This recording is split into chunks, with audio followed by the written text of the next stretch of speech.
Picture this, it's 3:17 a.m. The world is silent, your house is dark, and yet here you are, eyes wide open, staring at the ceiling.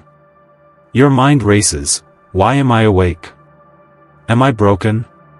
Is this normal? If you're a woman over 50 and this sounds like your nightly ritual, stop right there.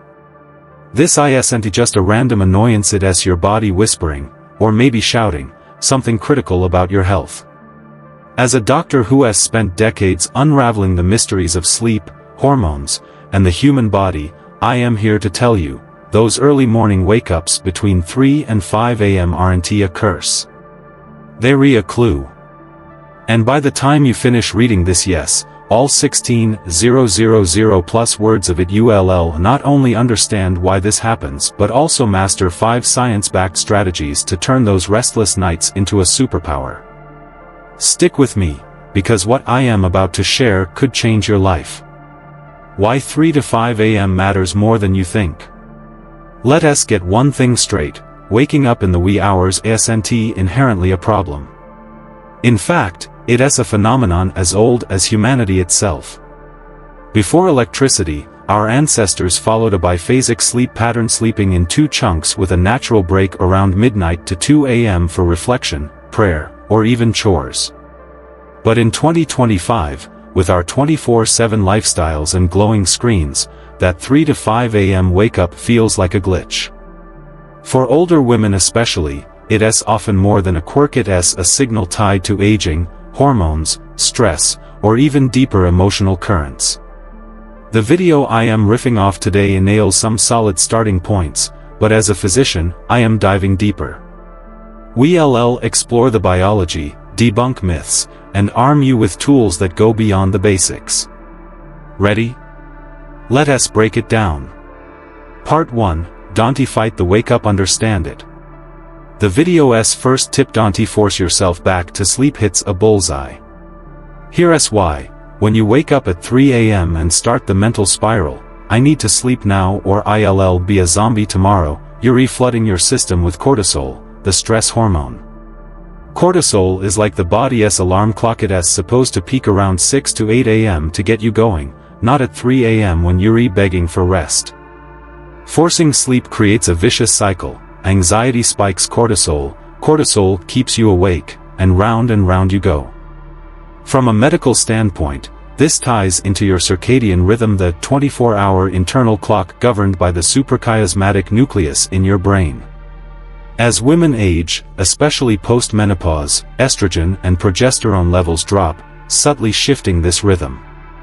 Studies from the Journal of Sleep Research, 2023, show that women over 50 are 30% more likely to experience middle-of-the-night awakenings due to these hormonal shifts. Add in a touch of life stress, say, worrying about grandkids, finances, or that creaky knee, and your brain's like, hey, let us process this at 3 a.m. The video suggests sitting up, breathing deeply, and tweaking your environment, pillow, temperature, etc. That's smart. It's a nod to calming your parasympathetic nervous system, which dials down the fight or flight response. But let us go further. Try this. Keep a dim red bulb lamp by your bed. Blue light from phones or white bulbs messes with melatonin. Sit up, sip some water, more on that later, and do a 4-7-8 breath. Inhale for 4 seconds, hold for 7, exhale for 8. I've seen patients cut their wake-up duration in half with this trick.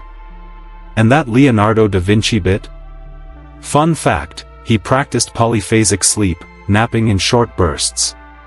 You don't need to invent the Mona Lisa at 3 a.m., but a little journaling?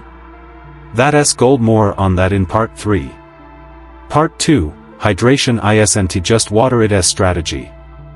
The video's second point, hydrate, but wisely, scratches the surface of a critical truth. Waking up parched or restless? Your body might be screaming for fluids. As a doctor, I've seen dehydration masquerade as everything from headaches to insomnia. After 6 to 8 hours of sleep, you've lost water through breathing and sweat up to a liter if your room's warm. For older women, this hits harder because aging reduces thirst perception, per a 2022 study in gerontology. Why warm water wins? Cold water at 3 a.m.? It's like splashing ice on a sleepy cat. Your body jolts awake to warm it up. Warm or room temp water, though, slides in smoothly, hydrating without the shock. The video's lemon and salt hack is clever. A pinch of sea salt restores sodium and potassium, electrolytes you lose overnight, while lemon aids liver detox. Add this. A teaspoon of raw honey in that mix can stabilize blood sugar, which often dips at night and triggers wake-ups. Ever feel shaky or sweaty at 3 a.m.? That's hypoglycemia talking. Here's where I diverge. Chamomile tea, as the video suggests, is a gemcitabine compound binds to brain receptors, easing anxiety. But don't stop there. I tell my patients to prep a sleep tonic before bed. 8-ounce warm water, 1 teaspoon magnesium citrate, relaxes muscles, a dash of Himalayan salt, and a chamomile tea bag. Sip half at bedtime, leave the rest by your bed. If you wake up, finish it. Magnesium deficiency is rampant in women. Over 60 studies link it to insomnia in Nutrients, 2024, and this fixes it fast. Part 3. Emotions at 3 a.m. Your mind's secret alarm. The video's third gem: check your emotional state brings in traditional Chinese medicine, TCM, tying 3 to 5 a.m. to the lungs and grief. As a Western-trained doc, I was skeptical of TCM at first, but 20 years of patient data changed my tune. The lungs don't store sadness, but stress and unresolved emotions absolutely disrupt sleep. Cortisol and adrenaline spike when you're ruminating, and for women, menopause amplifies this. Estrogen's calming effect wanes, leaving your brain more vulnerable to 3 a.m. worry fests. A 2023 study in psychoneuroendocrinology found that women reporting frequent early wake-ups had 25% higher nighttime cortisol levels, often tied to emotional distress.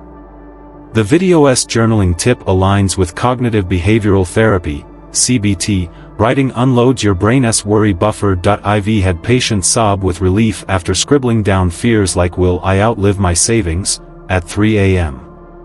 Take it up a notch. After writing those 3 thoughts, video's advice: try my emotion dump protocol. 1. Write the fear. 2. Rate its intensity, 1 to 10. 3. Ask, what's one tiny step I can take tomorrow, e.g., call a friend, Google a solution. 4. Breathe it out with a mantra: I am safe, I am enough. This isn't woo-woo, it's rewiring your amygdala, the brain's fear center.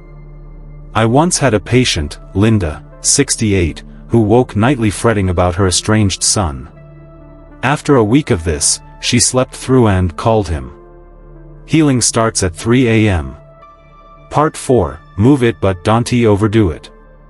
The video's 4th tip: gentle movement gets my MD stamp of approval. Lying still for hours stiffens joints and slows circulation, especially as we age. For women, declining muscle mass, sarcopenia, and arthritis make this worse. A 2024 Journal of Aging and Physical Activity study found that light stretching at night cut wake-up frequency by 15% in seniors. Stretching boosts blood flow and signals your vagus nerve to chill out.